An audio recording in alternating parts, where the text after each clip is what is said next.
Hello, it's John Diller with his CPA PC. We are a Christian-based CPA firm, which does not mean we have anything figured out yet, but are working with God, and through others, and through Christian leaders to figure stuff out.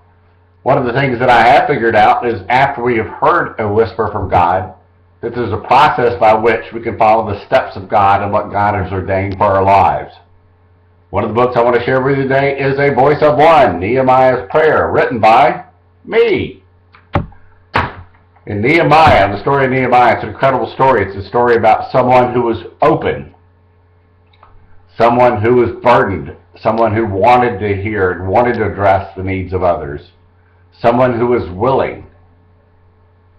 They just didn't hear the word of God, but they were willing to act on the will of God. And of course, they had to be able to listen and then to know.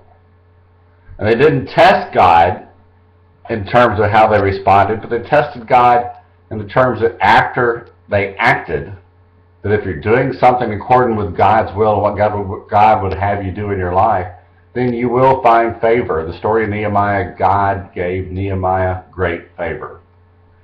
And lastly, in the story of A Voice of One, Nehemiah's Prayer by John Diller, CPA, a Christian CPA firm.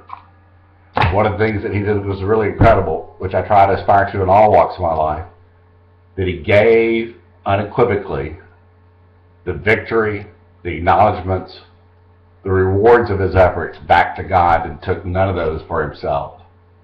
For I often tease people, but I may not be teasing, that if something good comes out of me, it's totally from God and God himself. If something bad comes out of me, it's totally this dude. Hope this was very enlightening. Hope you have a great day, and check out the book. It's a great read. Ciao.